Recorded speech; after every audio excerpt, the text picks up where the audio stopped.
fight her. Oh, big right hand! One punch! That is it! Forget about the count. It is over!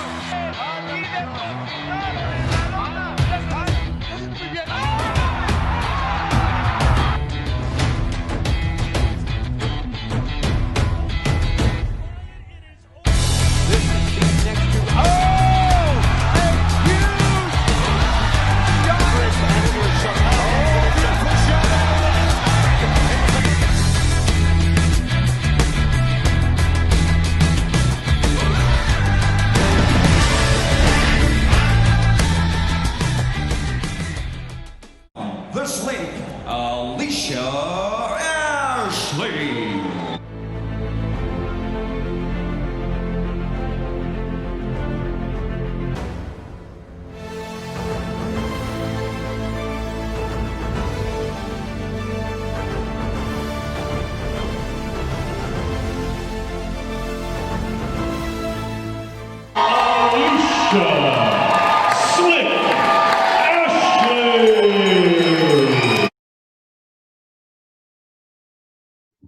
Hi, I'm Susie from Women's Fight News, and today I'm here with Alicia Ashley, who is 6 times boxing world champion. So thank you very much for being here today, Alicia. And how are you? I'm good. Thank you for reaching out. What I wanted to do is just start off with going right back to the beginning and what got you into boxing. That is a really weird story. I started out as a dancer. My father is a dancer, still a dancer, choreographer, and that was my goal in life, which I did. I danced for 15 years. So when I was dancing, my older brothers were doing karate, and my oldest brother, Devin, always tried to get me into karate, and I never was interested in it until I got injured in dance and couldn't dance anymore. And just for exercise, I did karate and kind of followed in his footsteps because he started doing kickboxing. So I did kickboxing, and my first kickboxing competition match, I fought a boxer. And in kickboxing, you just have to kick 8 times in the round, and then you could punch as much as you want. So once she got her 8 kicks off and just started punching, it was like, whoa, what happened there? Because I was used to long distance fighting. Yeah. And when she crossed that distance, I just kind of freaked out. And when I went to the corner, the second round, my brother was like, just keep her on the outside. Use your legs as much as you possibly can. She can't pass your legs. She won't win. And actually that's what happened. And then after that, I actually thought I need to get better with my hands. So just kind of fell into the sport of boxing, because growing up, I had no interest in boxing. I really thought it was a brutal sport. So I didn't enjoy watching it at all. So I really didn't have any interest until I went into the game and then learned the nuances of the sport. Then I liked it. And so you were a little bit older then when you got into boxing? I started boxing at age 28. Yes. And then I understand you had quite a big amateur career. You won quite a few Golden Gloves.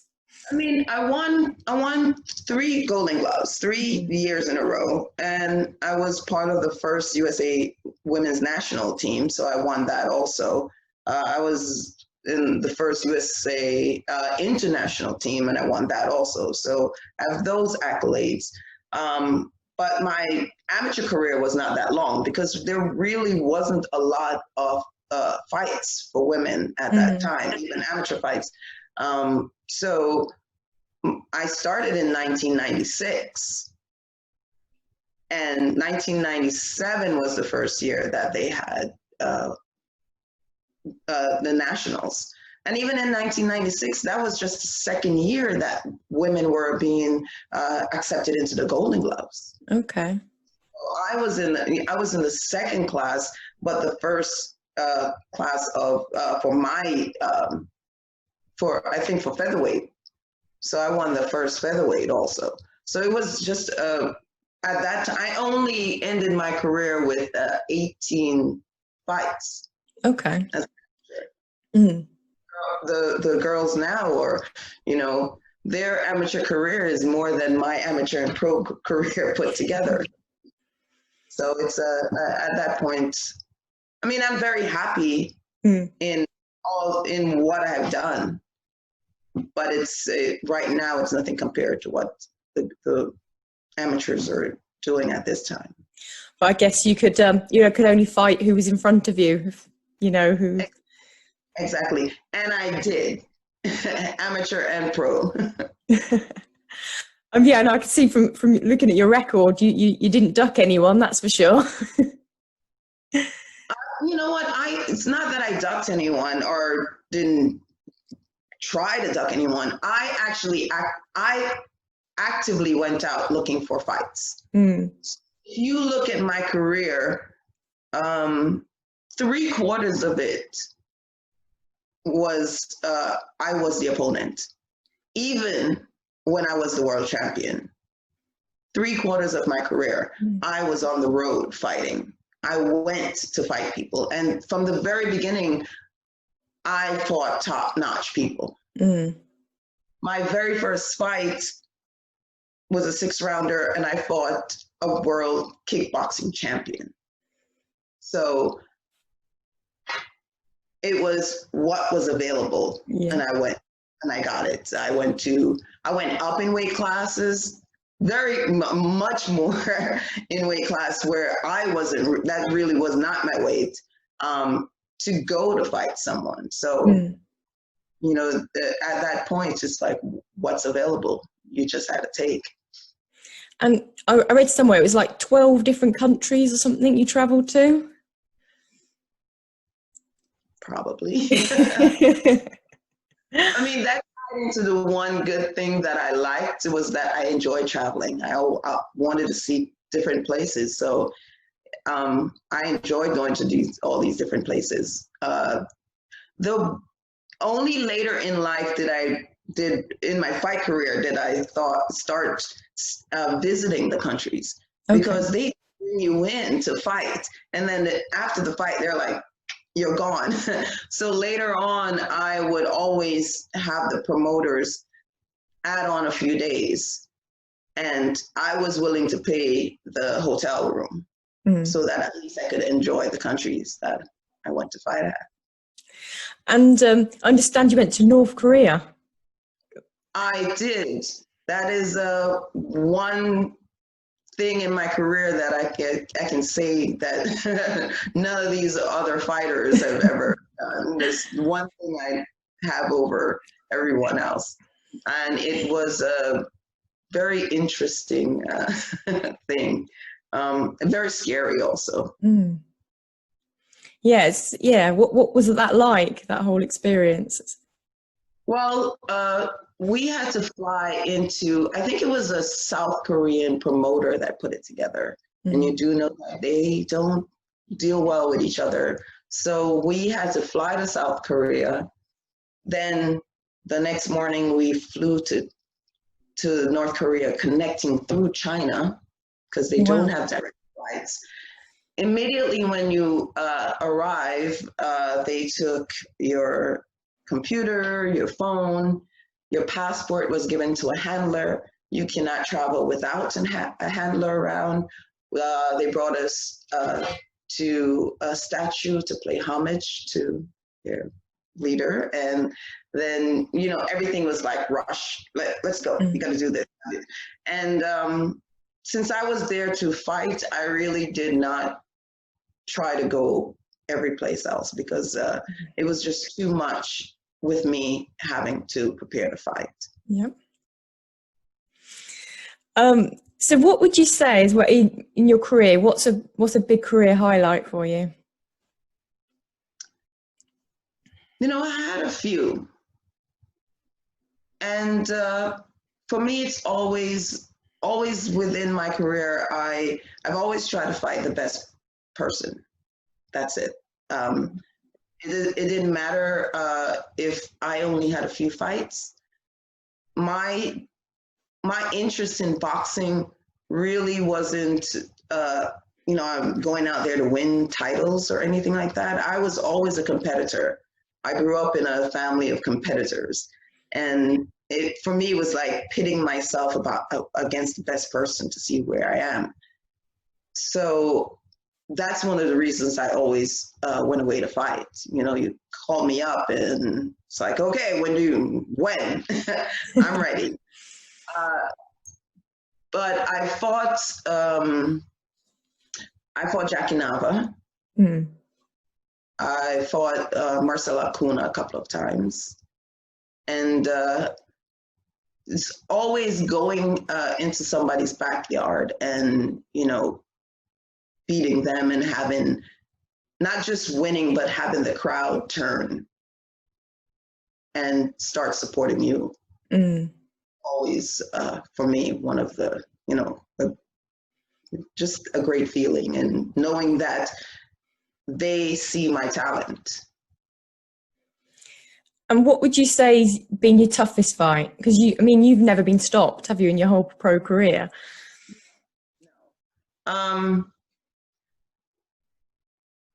I would say it's the same thing.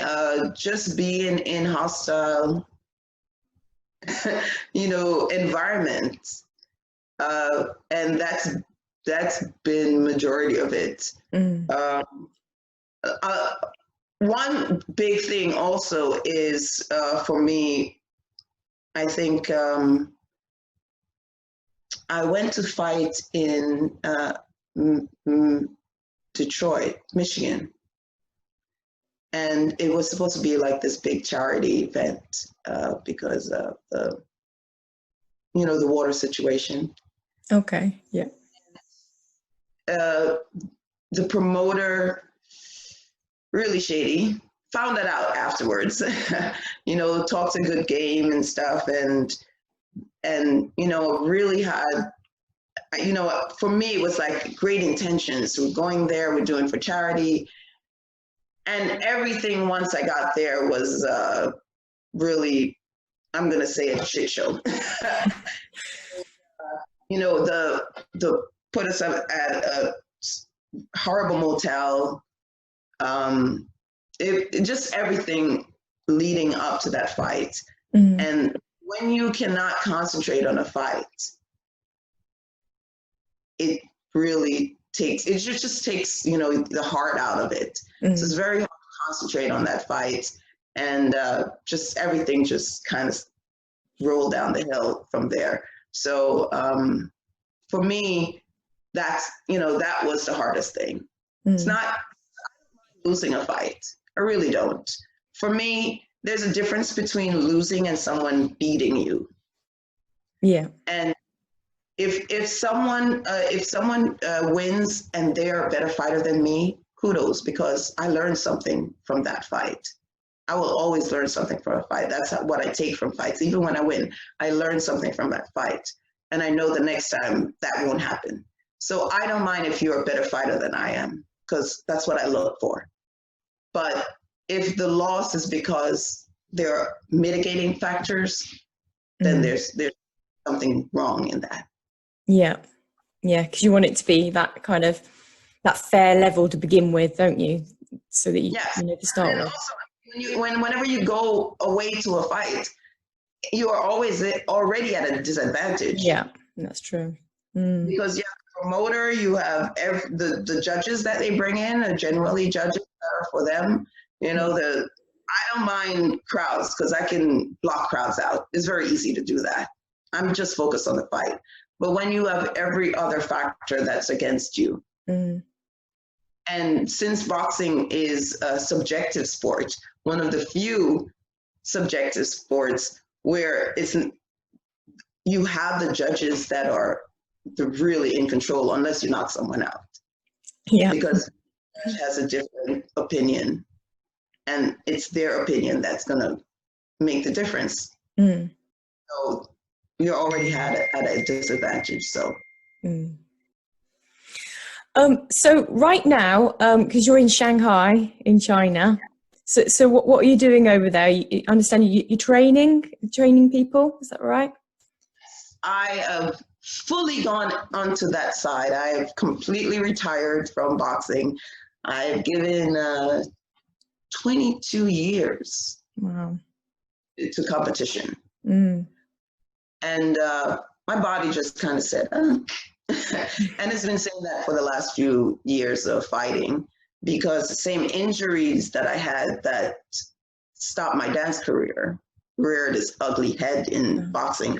And for me, boxing, for my part of boxing was that I was the slick fighter. You know, I had movement. And once my knees went, it curtailed the best part of my fight, which was movement.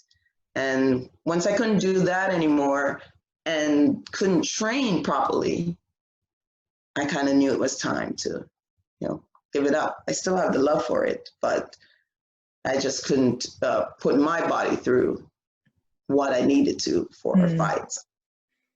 So the opportunity came to come to China to try to help bring boxing to the masses here, because they're either sports or mentality or just education, business.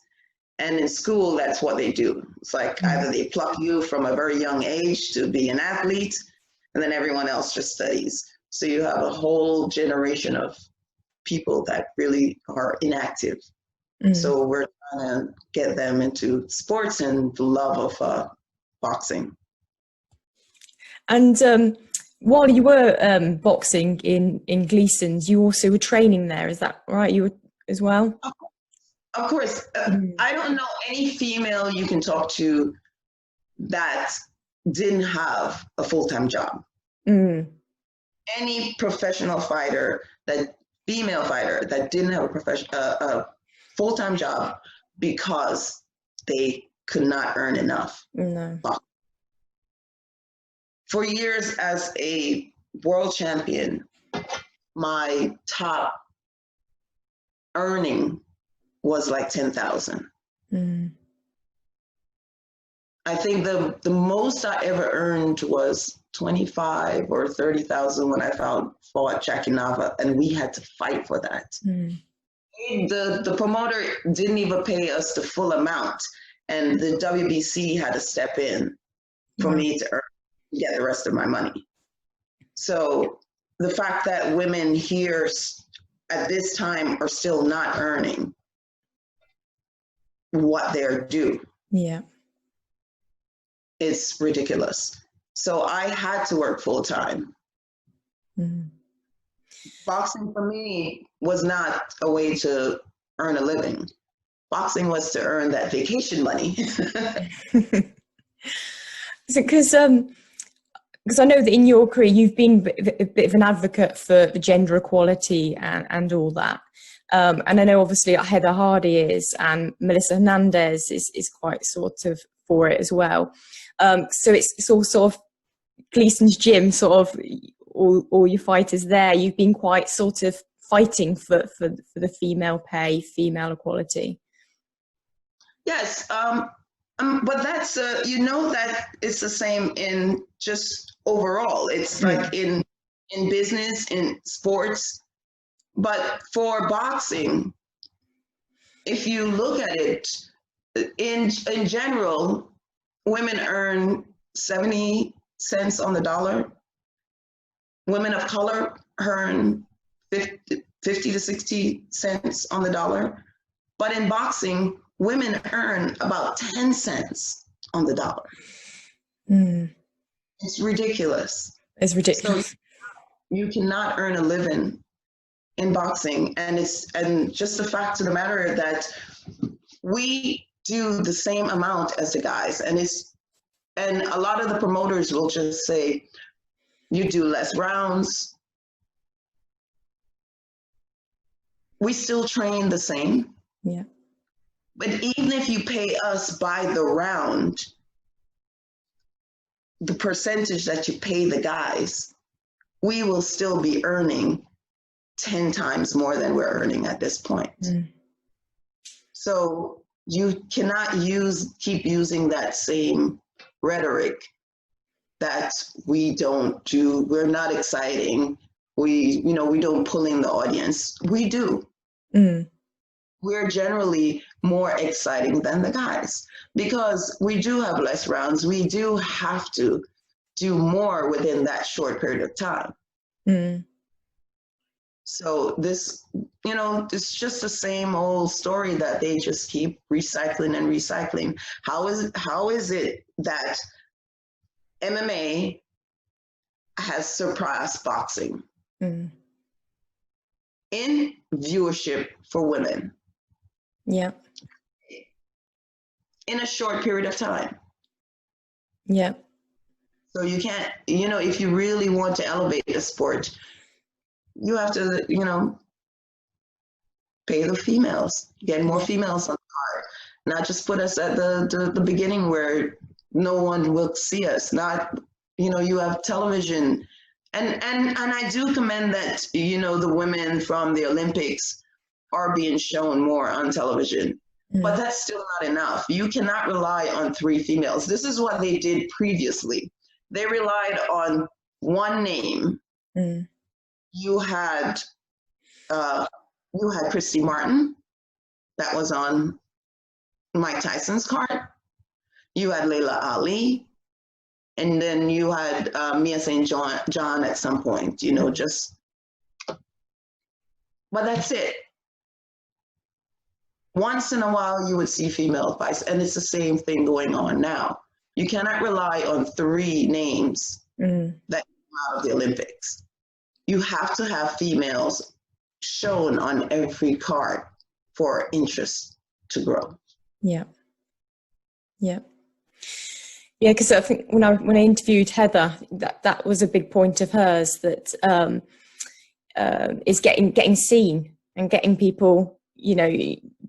There's this sort of standard with the men's of how they go up the line and get seen more and get promoted. To bring in the audience, and so that's why she was saying, well, it's there, the women can follow suit, and get the audience in that way and get the interest in that way. Yeah, they've done it with every sport. Every sport. Now the females in, and this is the one that I always use a comparison, tennis. Yeah. They didn't want to show the females, they didn't want to pay them. But now, every major tournament, the women will earn the same as the guys. Guess what? People watch the women a lot more also. Yeah. Okay. Put it in front of the camera. That's it. Getting seen, isn't it? So obviously you've been boxing for a long time, and we touched upon the inequality in pay. But overall, how do you feel like women's boxing's changed over the years to where it is now? Definitely more talented. There have been more opportunities as amateurs to bring them up, to have them have experiences, because a lot of the women before, maybe they'd had 1 or 2 fights as an amateur before they had to turn pro. And that was the same with me. I just kind of, I just like, okay, what's next? I was supposed to we were supposed to have a Worlds like in Greece, and that year they canceled it, and it was like, okay, I have to wait around a long time to do another amateur fight, or the Golden Gloves is another 4 months away. All right, what's next? Let's do something right now. That was one of my big regrets in turning pro, because still less fight. It was much less fights than I had as an amateur. As an amateur, once I did the different tournaments, I was, there was a lot more fights. But the girls now, if I was an amateur now, I'd be fighting every week. There's a tournament everywhere. So there's opportunities for them to grow their skills, and they do. They're more well-rounded in fights because they get to fight everyone. Yeah. Every different style now. Yeah. So I think that's the biggest thing you'll see. And that's the same thing, you know, they got opportunities. Yes. Yeah. And that's all we're asking. Yeah. Give us opportunities. Yeah, you're right. Yeah, it's definitely, yeah, more doors opening, isn't there? Yes.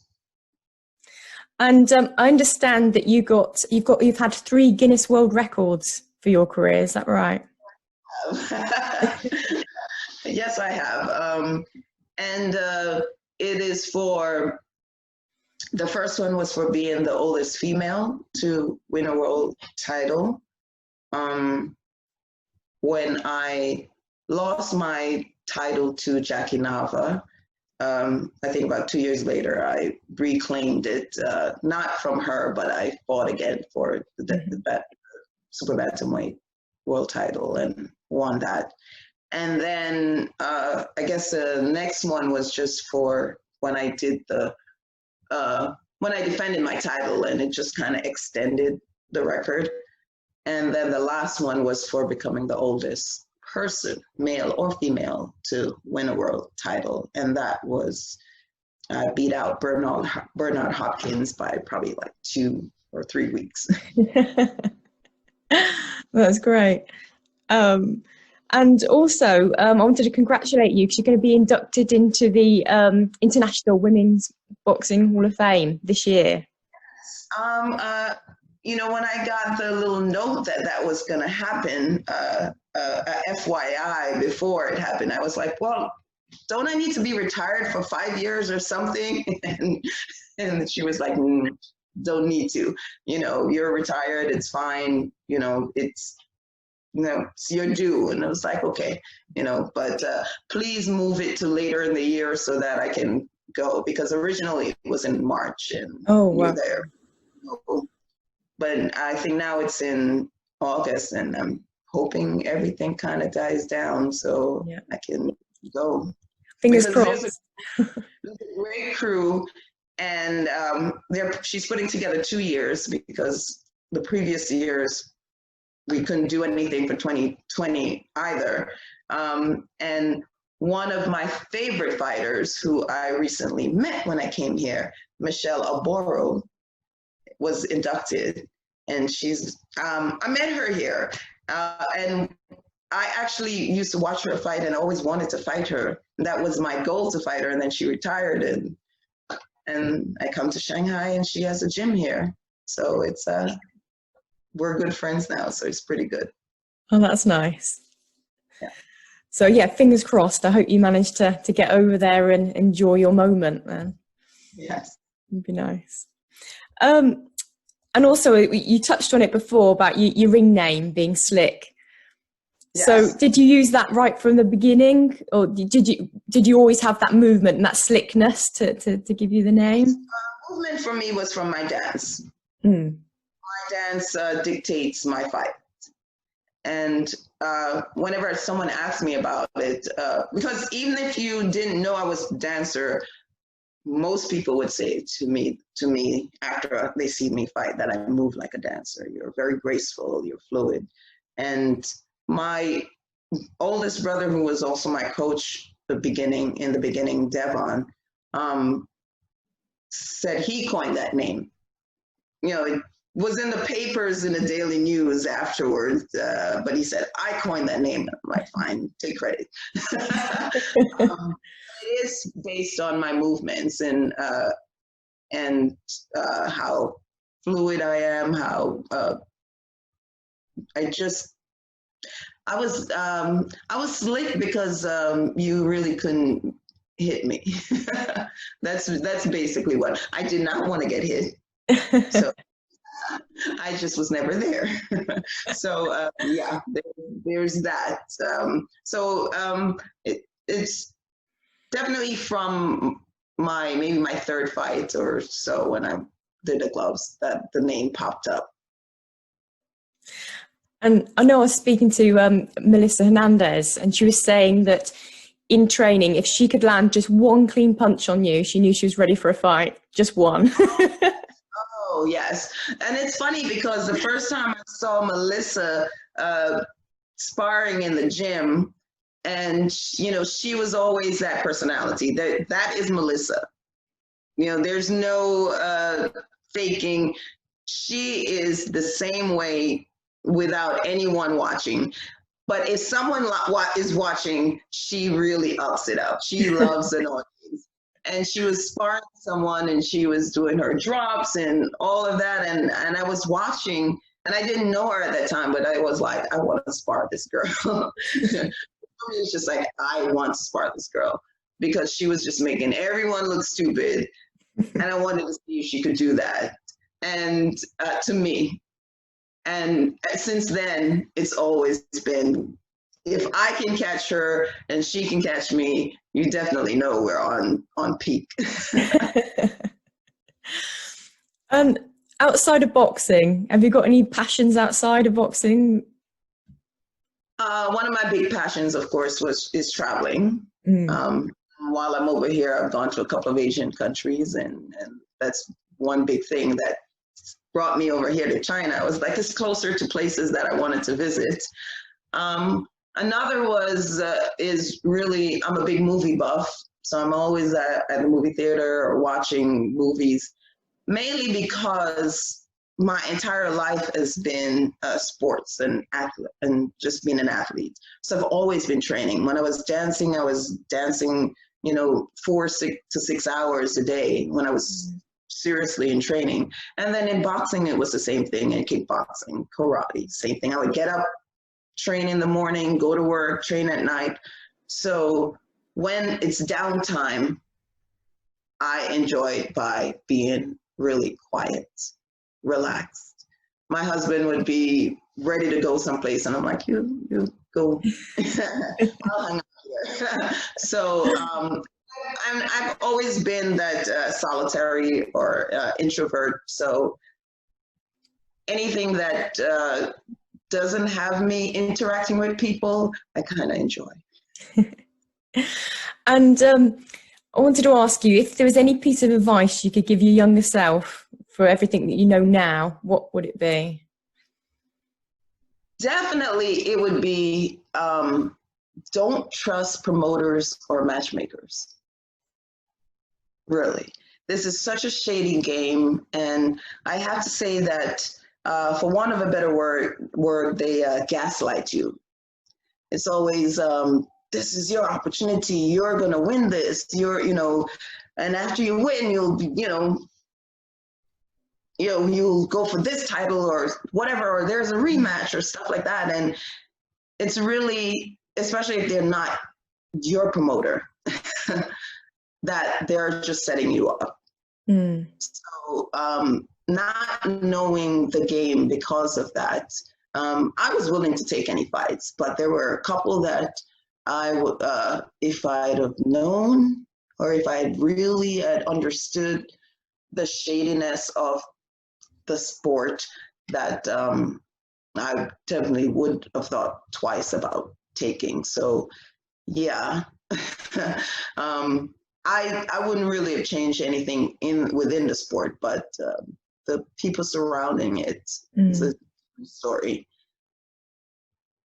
Yeah. Brilliant. Well, thank you so much for doing this interview. It's been great to talk to you and to hear more about your career. Yeah, no, thank you for reaching out. As you said, the Gleasons female, we are a really tight knit group, and always are willing to in the gyms and outside of the gym, but just spar with each other. That was one thing I enjoyed about being at Gleasons, is that there was always a group of women that would help prepare you for a fight. Just even as amateurs, pro, just turn around and knock on a door and ask, and you'll have 5 women in the ring helping anyone, even if we're not fighting, helping anyone prepare for a fight. So that's and I see that actually most of the places that I've gone to, that the women are willing to help each other get ready for fights. Yeah. That's nice. It's nice supporting each other. That's it's nice. Brilliant. Well, thank you very much, and it's nice to see that you're out enjoying different countries, being in China and exploring. And yes, thank you, and I'm sorry I kept you up really late. Oh no, it's fine. Well, I've got you up a bit early, so. Brilliant. Well, thank you very much, Alicia. Okay. Thank you. Bye. Bye-bye. Thank you for watching. If you enjoyed the video, please click like now and subscribe. You can also follow me on Twitter and on Instagram. Thank you. Bye.